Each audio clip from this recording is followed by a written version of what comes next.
Hello guys! I'm really going to be very busy for the next few months. Yes, it's so unfortunate. No, not unfortunate, but it's fortunate for me that I will have the opportunity to take my exam and I should pass it.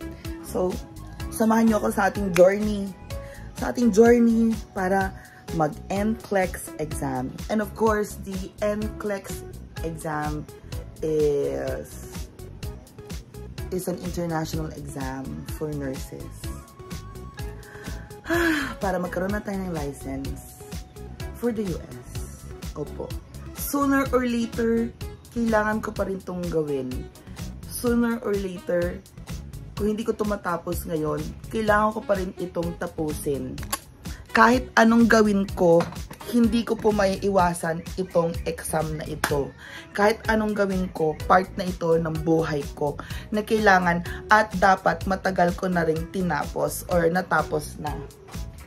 But anyway, now that it's actually 2025, it's time for us. It's 2025, so it's time for us to review muna ang step na kailangan natin gawin. Diba? And of course, dahil kailangan natin mag-review, syempre, kailangan natin munang umiwas sa mga bisyo. Unang-una, kailangan natin umiwas sa bisyo ay ang bisyo ng anong bisyo ang kailangang iwasan? Syempre, kailangan natin umiwas sa bisyo ng alak. Oh. Kailangan natin iwasan yung manlalaki. Oh, diba? Oh, kailangan yun. Kailangan mag-focus tayo. Alam nyo ba na ang mahal-mahal ang mahal-mahal po mag-take ng NCLEX exam? It's around $200. Yes, that is true. Pag natapos mo na exam na yan, meron ka pang isang examination, which is the IELTS. So, more or less, 2 exam ang kailangan kong tapusin. And I need to review and finish all of the exams within 2025. Nakakaloka, di ba? My God. So, eto na. Dahil dinala na natin ang ating laptop, galing pa ito ng Maynila, nakakaloka.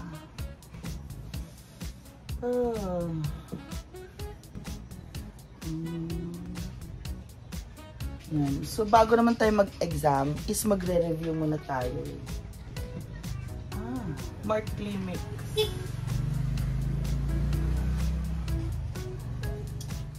Program files.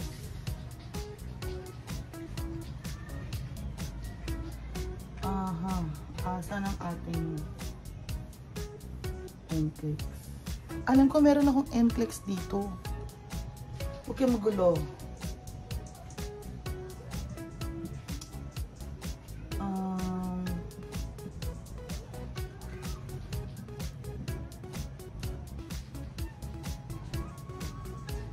Ayan o. Oh, computer review o.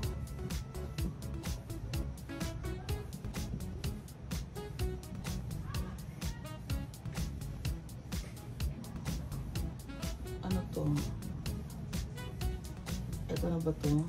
O, diba? Ito yung reviewer din natin, o. Computer review. Diba? May ka, nakakaloka. So, tingnan natin. Diba? Ang tsaka-tsaka ng laptop kong to.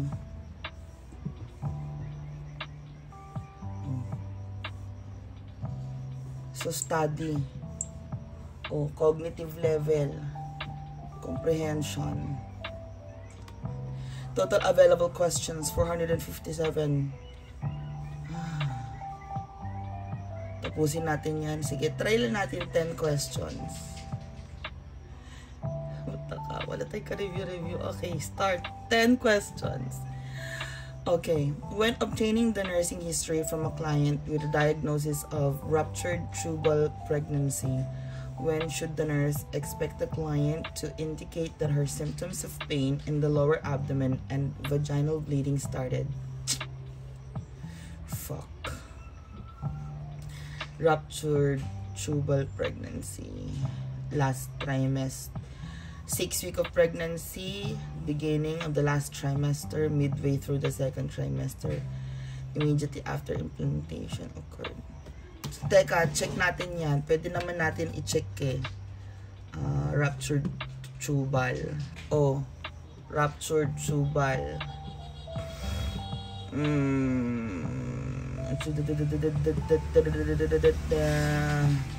Ectopic pregnancy to. Okay, immediately after. Immediately. Tingnan natin. Incorrect. The size of the fertilized egg at this time is minuscule and will cause no problem. Comprehension, assessment, analysis. Alin ang tama? Incorrect. Beginning of the last trimester. About the 6th week of pregnancy. At this time, the products of conception are too large for the tube to accommodate and rupture occurs. Oh, 6 week of pregnancy. Malaki na yung tiyan. Malaki na yung bata sa tiyan. Tama. Okay. Next. Nagre-review tayo Comprehension. When performing cardiac compression on an adult client, how far must the nurse depress the lower sternum to maintain circulation until the defibrillators available? What? 3, 4 to 1 inch. 2 inches! Tama ako, 2 inches. Tangin mo The sternum must be 3.5 to 5 cm, 2 inches to compress the heart adequately between the sternum and vertebrae to stimulate cardiac pumping action. Okay. So next. Diba? Ilang question natin. The most common site for cancer cell growth in the cervix is the external os and the regional nodes, internal os and the cervical gland. Internal os. Try natin. Incorrect. External os. Incorrect. Junction of the cervix and lower uterine segment. Incorrect. Column squamous junction, internal and external ossa. Called the transitional zone, frequently is altered by metaplasia or covered by variant of squamous epithelium. Yeah, the epithelium. Also, this area often is distorted by eversion and laceration, especially during pregnancy.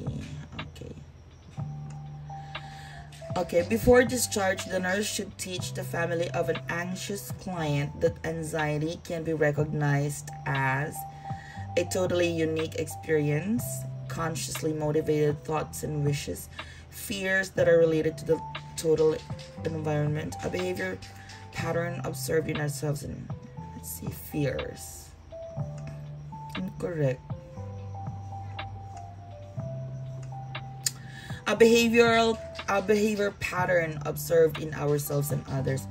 Anxiety is a human response causing both physical and emotional changes that everyone experiences when faced with stressful situations. Diba, ang sarap mag-answer ng mga ganyan.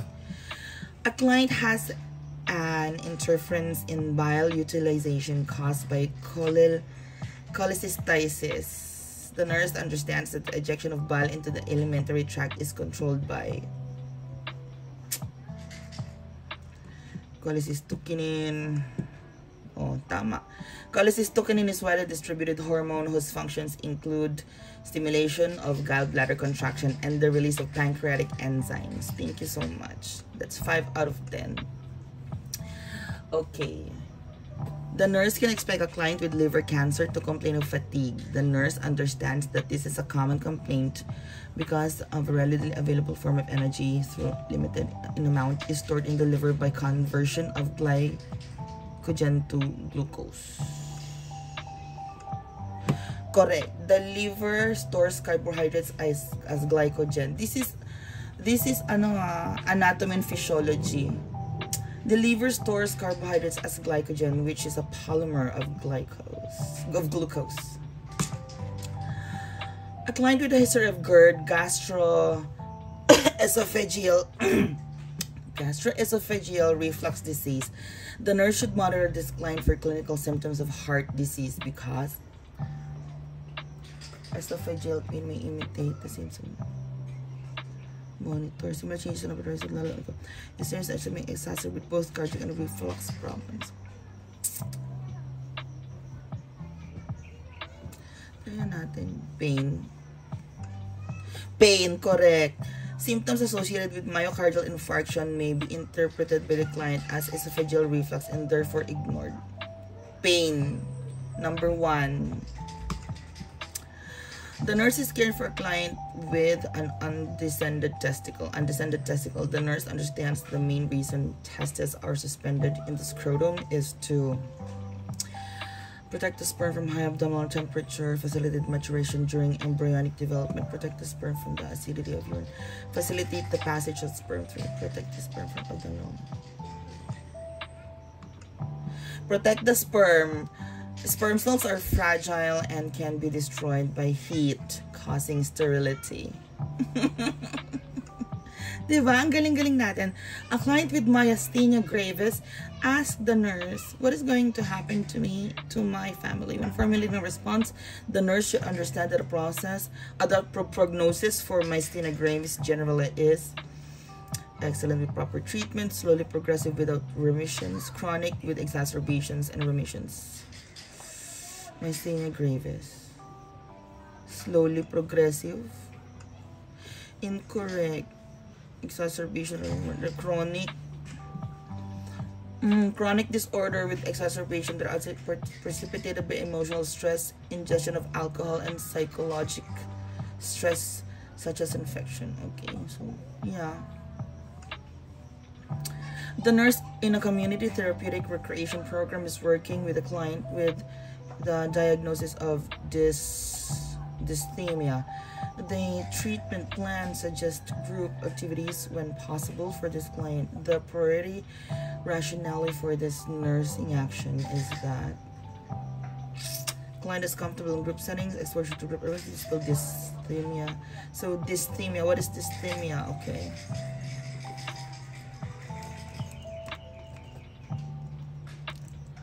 Dysthymia is persistent depressive disorder. So depression plain dysthymia. Okay.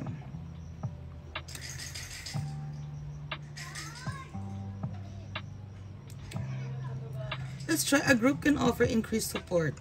Correct, diba? So a group can offer opportunity, or a group of activities provide an opportunity for socialization and support from others. Dysthymia is chronic low-level depression that lasts longer than 2 years. Ayun na. So there you go. Yun yung session natin. Tapos na tayo. So ayan na nga guys. Thank you so much for joining me through my review. And what's going to happen next? I don't know. Basta nandito lang ako, magre-review at magbabasa kung anong kailangan kong gawin. Okay? So anyway guys, thank you so much for your appreciation, and sana may magandang mangyari dito sa mga pinagagagawa kong mga review at whatever na to. So eventually, we will have some positive outcome out of this. You know? So thank you so much guys. Kaya magiging sobrang busy muna ako, okay? Magiging busy muna ako. I need to focus. And I really need to do this for myself. Thank you so much everyone. Bye-bye!